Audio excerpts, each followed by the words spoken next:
नमस्कार दोस्तों,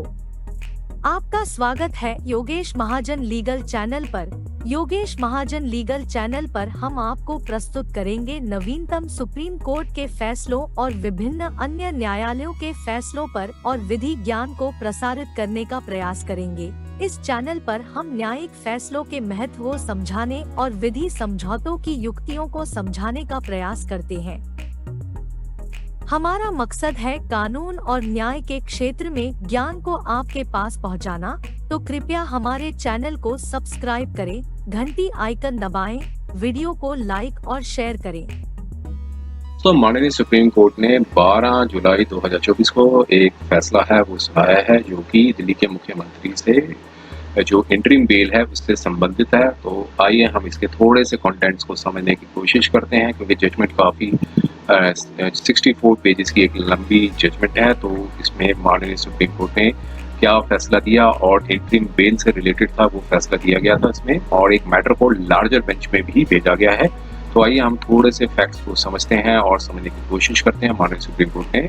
इसमें क्या निर्णय दिया था और क्यों लीगल एस्पेक्ट्स थे, उस पर क्या क्या डिस्कशंस किए हैं। तो देखिए, ये एक क्रिमिनल अपील नंबर 2493 ऑफ 2024 की है, जिसमें अपीलेंट जो कि दिल्ली के मुख्यमंत्री हैं वर्सेस डायरेक्टरेट ऑफ इन्फोर्समेंट, जो कि रिस्पोंडेंट इनको बनाया गया है। और यहाँ पर देखिए पैराग्राफिकली इसमें बताया गया है कि जो माननीय दिल्ली के मुख्यमंत्री हैं उन्होंने जजमेंट ऑर्डर था 9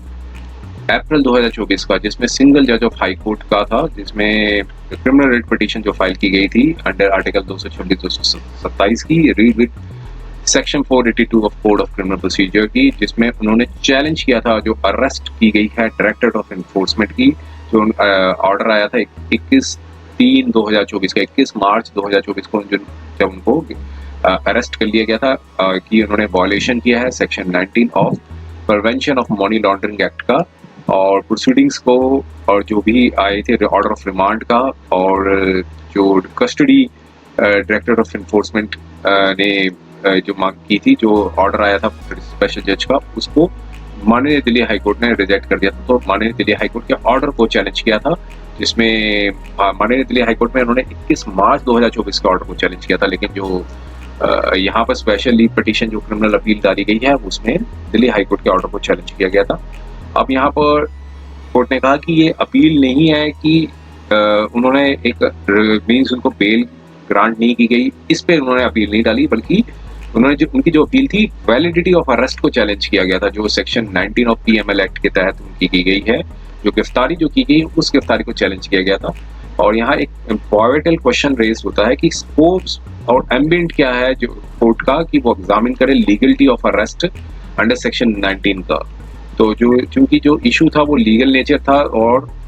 यहाँ पर काफ़ी जो जजमेंट्स आई हैं उनको डिस्कस किया गया है। तो डिसीजन जो कोर्ट ने कहा काफ़ी कॉम्प्लेक्स बन जाता, मीन्स कॉम्प्लेक्स और लीगलिस्टिक बनता है इससे। अब फैक्ट्स क्या थे, 17 अगस्त 2022 को सेंट्रल ब्यूरो ऑफ इन्वेस्टिगेशन ने एक आरसी के नंबर केस सो था वो रजिस्टर्ड किया था, जो कि ऑफेंसेस थे 120B, जिसे क्रिमिनल कॉन्स्पिरेंसी कहते हैं, सेक्शन 477 इंडियन पिनल कोड का, और section 7 of prevention of corruption act के तहत एक केस था वो दर्ज किया था। और रजिस्ट्रेशन जो हुआ था, एक कंप्लेंट थी वो लेफ्टिनेंट गवर्नर की साइड से आई थी, एनसीटी ऑफ दिल्ली की कंप्लेंट थी 20 जुलाई 2022 की। और जो यहाँ पर जो डायरेक्शंस थी जो कि कन्वे की गए थे मिनिस्ट्री ऑफ होम अफेयर्स की, तो उसके आधार पर एक कंप्लेंट थी वो दाखिल की गई थी। और 25 नवंबर 2022 को सीबीआई ने चार्जशीट थी वो फाइल की थी, और उसके बाद 25 अप्रैल 2023 को और 8 जुलाई 2023 को 2 सप्लीमेंट्री चार्जशीट थी वो फाइल की गई थी। और 15 दिसंबर 2022 को स्पेशल कोर्ट ने कॉग्निजेंस लिया था मीन्स ऑफेंसेस का, और चार्जशीट थी उसमें ये कहा गया था कि जो एक्साइज पॉलिसी जो फ्रेम की गई थी दिल्ली के जो लीकर है, सेल ऑफ लिकर में मीन्स शराब की जो पॉलिसी फ्रेम की गई थी एनसीटी ऑफ दिल्ली में, उसमें एक क्रिमिनल कॉन्स्पिरेंसी हुई है, और जो की गई थी जो एक कार्टेल ऑफ लिकर मैन्युफैक्चरर्स, एक जो कॉन्स्पिरेंसी की गई थी वो एक जो शराब के जो मैन्युफैक्चरर्स हैं और होलसेलर्स हैं और रिटेलर्स की, ताकि उनको एडवांटेज मिल सके, पेक्यूनरी गेन मुनाफा मिल सके, और पब्लिक सर्वेंट्स को, और कई अदर अक्यूज्ड भी थे इस कॉन्स्टिट्यूंसी में, और जिसकी वजह से सरकार को काफ़ी नुकसान हुआ था। एक्सचेकर मीन्स सरकार के एक्सचेकर में काफ़ी नुकसान हुआ था, जिसकी मीन्स खामियाजा था पब्लिक को भी नुकसान हुआ था इससे। और उसमें जो दिल्ली के मुख्यमंत्री हैं उनको अक्यूज नहीं बनाया गया था चार्जशीट में। और 22 अगस्त 2022 को डायरेक्टर ऑफ जो इन्फोर्समेंट ने एक ECIR थी वो रजिस्टर्ड की थी, जो कि ऑफेंसेस डिटेल थे आरसी में जो रजिस्टर्ड किए गए थे CBI द्वारा। और ऑफेंसेस जो थे वो आरसी के वो एक प्रेडिकेट ऑफेंसेस थे, इन्वेस्टिगेशन और इंक्वायरी जो शेड्यूल ऑफेंसेस थे PML एक्ट के तहत। और 26 नवंबर 2022 को डायरेक्टरेट ऑफ इन्फोर्समेंट ने अपनी पहली प्रोसिक्यूशन कंप्लेंट थी वो फाइल की,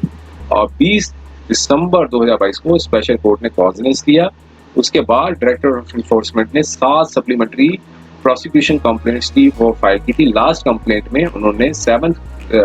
सप्लीमेंट्री प्रोसिक्यूशन कंप्लेंट थी, उसमें दिल्ली के मुख्यमंत्री को अक्यूज्ड बनाया गया था। और उसके बाद बताया कि मीन्स 30 अक्टूबर 2023 को यहाँ पर नोटिस इशू हुआ था सेक्शन 50 और PML एक्ट के तहत दिल्ली के मुख्यमंत्री को कि वो अपनी एक पेशी करें और अपनी स्टेटमेंट रिकॉर्ड कराएं। उसके बाद 8 समन इशू हुए थे, और जो अरेस्ट जो हुई थी वो 21 मार्च 2024 को हुई थी।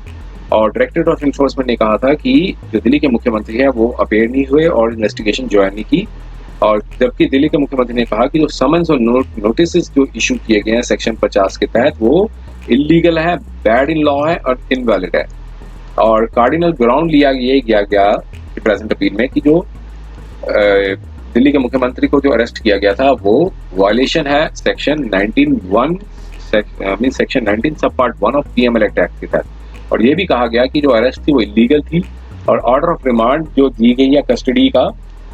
जो डायरेक्टर ऑफ इन्फोर्समेंट ने पास किया था स्पेशल कोर्ट में वो भी इलीगल है। तो इसलिए मीन्स रेफर किया करते हुए सेक्शन 19 को ये इलिसिटेट किया गया कि कोर्ट्स किस तरह से इंटरप्रेट करती है और अप्लाई करती है सेक्शन को। सेक्शन 19 की जो परिभाषा थी PML एक्ट की वो ये कहती है पावर ऑफ अरेस्ट। वो जो ये कहता है कि डायरेक्टर, डिप्टी डायरेक्टर या असिस्टेंट डायरेक्टर जो भी हैं या फिर जो दूसरे भी कोई ऑफिसर अथराइज्ड हैं सेंट्रल गवर्नमेंट द्वारा, चाहे वो जनरल और स्पेशल ऑर्डर द्वारा हो, उनको अगर रीजन टू बिलीव लगे, अगर उनको रीजन टू बिलीव करने लगे कि किसी भी पर्सन की जो पर्सन जो है वो गिल्टी ऑफेंस का अंडर पनिशेबल एक्ट, तो उसको अरेस्ट किया जा सकता है एज सून एज जितना जल्दी हो सके, अगर उसे इन्फॉर्म किया जाना चाहिए ग्राउंड्स ऑफ अरेस्ट को। और उसके बाद बताया कि जो भी मीन्स जो ऑफिसर्स हैं, director, deputy director, assistant director, जो भी ऑफिसर्स हैं वो अरेस्ट के बाद सब सेक्शन के तहत एक कॉपी जो है ऑर्डर की और विद मटेरियल जो भी उनके पोजेशन में है वो रेफर जो किया गया सब सेक्शन के अंदर वो एडजुडिकेटिंग अथॉरिटी को सील्ड एनवेलप में देंगे। उस तरीके से जो एडजुडिकेटिंग ऑफिसर जो है ऑर्डर जो ऑर्डर मटेरियल जो पीरियड जितने भी पीरियड का होगा जो प्रिस्क्राइब किया गया होगा, और हर पर्सन जिसको अरेस्ट किया गया है वो 24 घंटे के तहत स्पेशल कोर्ट या जुडिशियल मजिस्ट्रेट, मेट्रोपॉलिटन मजिस्ट्रेट जो भी होंगे उनको उनके सामने लाया जाएगा। और 24 घंटे का जो समय है वो एक्सक्लूड होगा जो जर्नी होगी जहां से उनको गिरफ्तारी की गई है और स्पेशल कोर्ट और मजिस्ट्रेट को समक्ष उनको पेश किया जाता है। तो यहाँ पर बताया कि जो रीडिंग और सेक्शन पढ़ने के बाद जो लेजिस्लेचर के पास लेजिस्लेचर ने पावर दी थी director, deputy director, assistant director और या फिर दूसरे किसी भी अधिकारी को जो उनको पास अगर उनके पास ये प्री कंडीशंस और रिक्वायरमेंट्स होंगी और अगर वो सेटिस्फाई कर देते हैं, मीन्स सेटिस्फाइड होती हैं अरेस्ट से पहले, गिरफ्तारी से पहले वो सारी कंडीशन सेटिस्फाइड होती हैं। पहली चीज ये थी कि ऑफिसर के पास मटेरियल होनी चाहिए पोजेशन में, उसी मटेरियल के आधार पे अथॉराइज्ड ऑफिसर जो हैं वो अपना जो फॉर्म और रिकॉर्ड कर लिखेंगे और उनके पास रीजंस टू द बिलीव का भी पर्याप्त कारण होने चाहिए कि जो पर्सन जिनको गिरफ्तार किया जा रहा है वो पर्सन जो है गिल्टी हैं उस ऑफेंस के PML एक्ट के तहत, और जो पर्सन को अरेस्ट किया जा रहा है उनको इन्फॉर्म भी किया जाना चाहिए कि किन आधार पे उनको गिरफ्तारी की जा रही है। ये प्री कंडीशंस थे एक्ट के, वो एक स्ट्रिंजेंट सेफगार्ड्स बनाए गए थे ताकि लाइफ और लिबर्टी ऑफ इंडिविजुअल्स की बचाई जा सके। तो अब यहाँ पर कोर्ट ने कहा कि हम इंटरप्रिटेट करते हैं जो वर्ड मटेरियल वर्ड यूज किया गया और रीजन टू बिलीव और गिल्टी ऑफ ऑफेंस, तो अब कोर्ट ने कहा इन सारी वर्ड्स को इंटरप्रेट करने से पहले हम कुछ जजमेंट्स हैं कोर्ट की उसको देखते हैं। तो इसमें कई जजमेंट्स हैं वो बताई गई हैं Pankaj Bansal versus union of India की,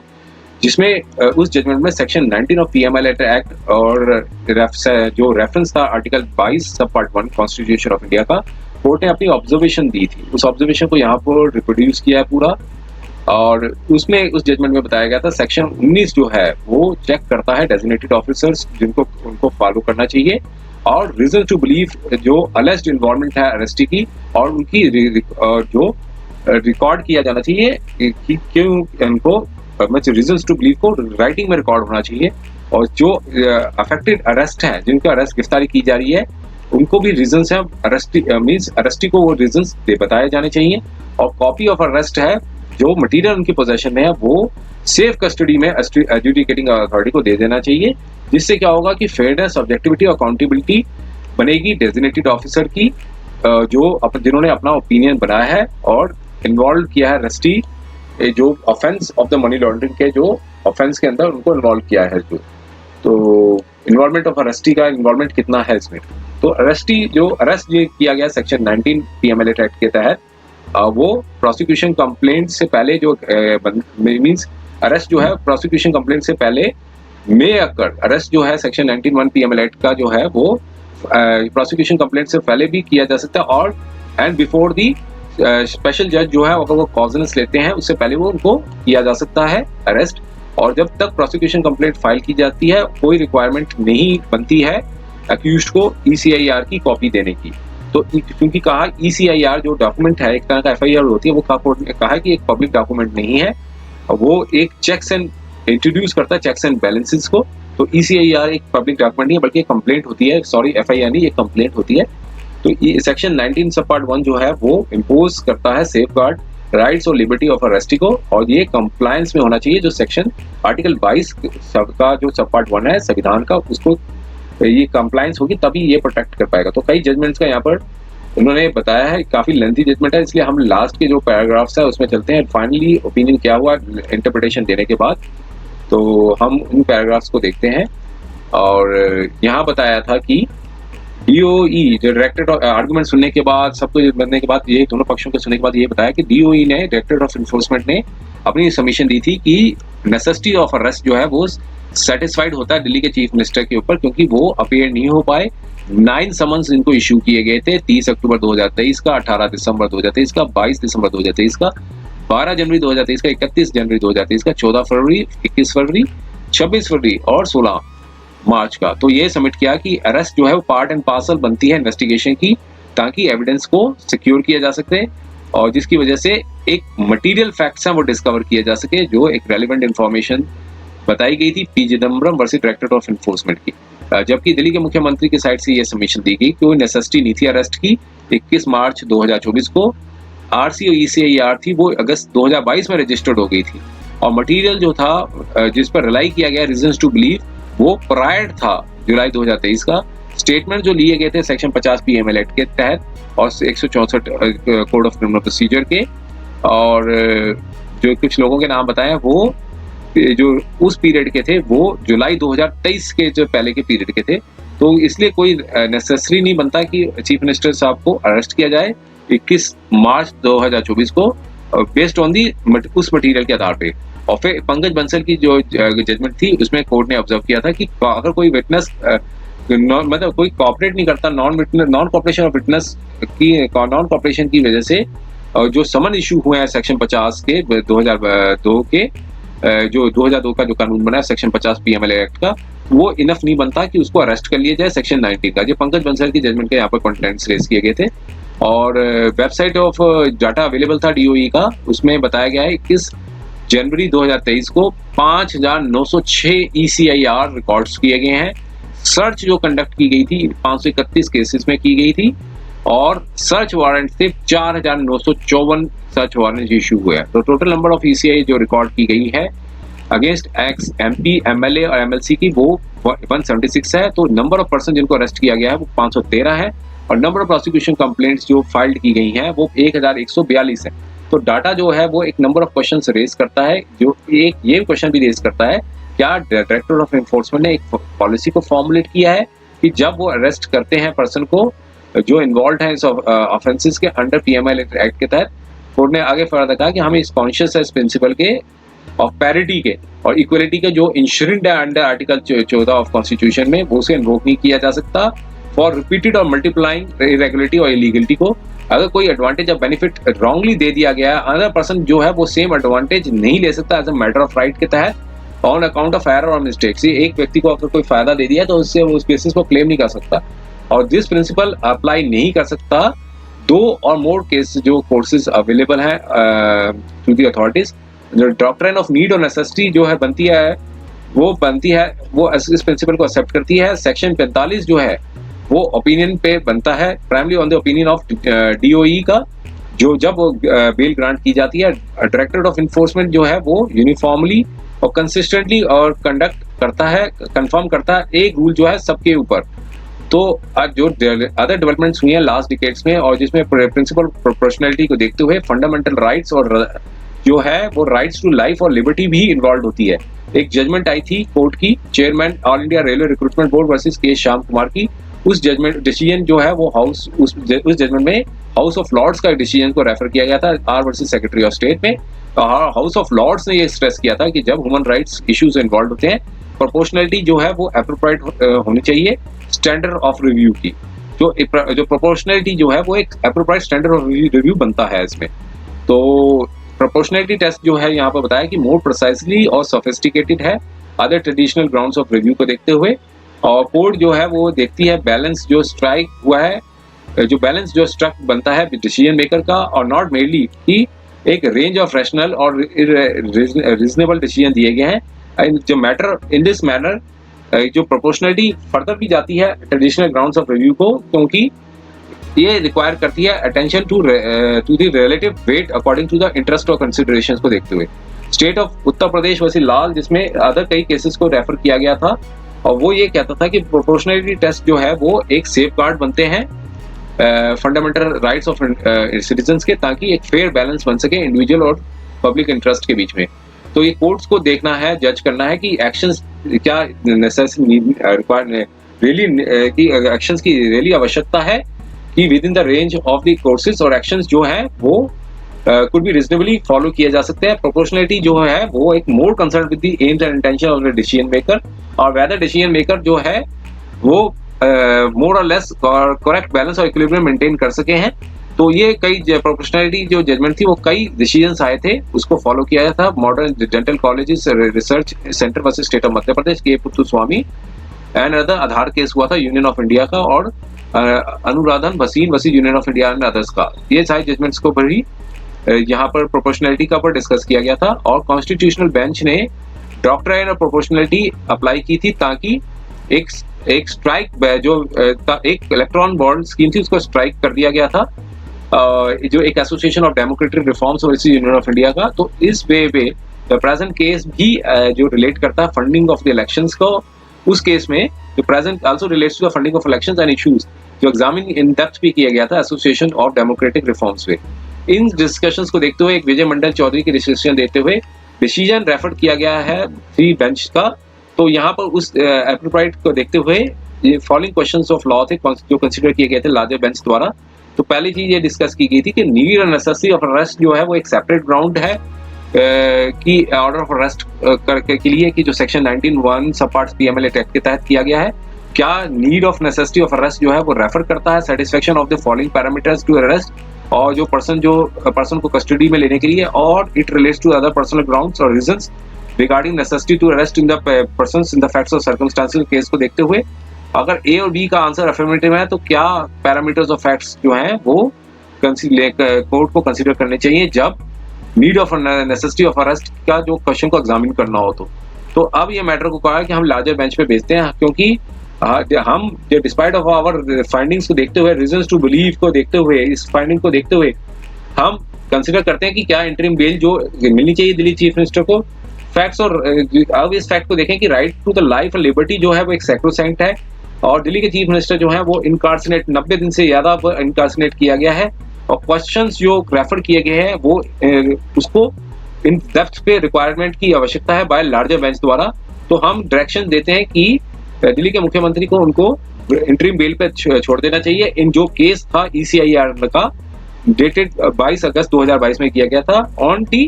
टर्म्स ऑफ वाइड ऑर्डर जो 10 मई 2024 का आया था, जो कि अब इसे रीड किया जाता है कि उनको बेल बॉन्ड पे छोड़ा जाता है कि 50,000 की बेल बॉन्ड पे छोड़ा जाता है और एक श्योरिटी जो है जो एक जेल सुपरिटेंडेंट की सेटिस्फेक्शन पे होनी चाहिए, वो दिल्ली के चीफ मिनिस्टर के ऑफिस और दिल्ली सेक्रेटरीट में नहीं विजिट करेंगे और वो कोई स्टेटमेंट नहीं देंगे इस बिहाफ पे कि ना ही ऑफिशियल फाइल पे साइन करेंगे अनलेस जब वो रिक्वायर्ड हो या नेसेसिटी हो, जब वो क्लियरेंस अप्रूवल मिल जाता है लेफ्टिनेंट गवर्नर ऑफ दिल्ली का, और कोई कमेंट नहीं करेंगे अपने रोल का इस प्रेजेंट केस पे और किसी प्रकार से इंटरेक्ट नहीं करेंगे और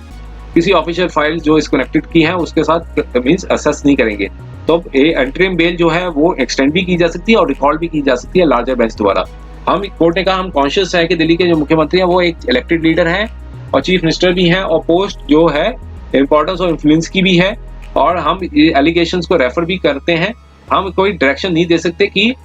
कोर्ट क्या इलेक्टेड लीडर को डायरेक्शन दे सकती है और या फिर उसे कह सकती है कि आप नीचे में स्टेप डाउन में अपनी कुर्सी छोड़ दें और या फिर चीफ मिनिस्टर के तौर पे काम ना करें और ना या फिर मिनिस्टर के तौर पे काम करें। ये हम मुख्यमंत्री को ही छोड़ते हैं कि वो अपना ये देखें और larger to take a call. Larger bench अगर उनको लगेगा कि वो जो क्वेश्चन जो फ्रेम किए गए हैं उसको डिसाइड भी कर सकते हैं और जो और कंडीशंस को भी डिसाइड कर सकते हैं जो कोर्ट ने इम्पोज की है ऐसे केसेस में। और रजिस्ट्री जो है वो मैटर को ऑनरेबल चीफ जस्टिस के पास भेजे, चीफ जस्टिस ऑफ इंडिया के पास भेजे कि कंस्टिट्यूट करें एप्रोप्रिएट बेंच को, और अगर एप्रोप्रिएट बेंच जो है चाहे वो कॉन्स्टिट्यूशनल बेंच ही हो वो कंसिडर कर सकती हैं फोरसेट क्वेश्चंस को। क्वेश्चन फ्रेम जो किए गए हैं हमारे द्वारा उसे चाहे रीफॉर्मुलेट भी कर सकती है, सब्स्टिट्यूट भी कर सकती है या फिर ऐड भी कर सकती है। ऑब्जर्वेशन जो दिए गए हैं इस जजमेंट के वो प्रेजेंट अपील के वो फर्दर इसे इंटरप्रिटेट नहीं किया जा सकता मेरिट्स ऑफ द केस के एलिगेशंस पे। फैक्ट्स जो अलेज किए गए हैं वो उसे एस्टेब्लिश करना पड़ेगा और प्रूफ भी करना पड़ेगा। एप्लीकेशन फॉर रेगुलर बेल या फिर पेंडिंग कंसिडरेशन जो भी मींस रिक्वायर्ड है उसे डिसाइड किया जाएगा अपने मेरिट्स पे। तो ये जजमेंट दी थी 12 जुलाई 2024 को। उम्मीद है कि यह वीडियो आपको पसंद आया होगा। अगर आपने अभी तक हमारे चैनल को सब्सक्राइब नहीं किया है तो कृपया इसे सब्सक्राइब कर ले और बेल आइकन दबाकर नोटिफिकेशन प्राप्त करें ताकि आप हमारे नए वीडियो से अपडेट रह सकें। अगर आपको यह वीडियो पसंद आया हो तो कृपया लाइक करें और अपने दोस्तों के साथ शेयर करें। हमारे चैनल पर आपको न्यायिक मुद्दों, कानूनी सलाह और कानूनी अपडेट्स के बारे में नवाचारिक और महत्वपूर्ण जानकारी मिलेगी। हमारे साथ बने रहें क्योंकि योगेश महाजन लीगल आपके कानूनी सवालों का सहायक है।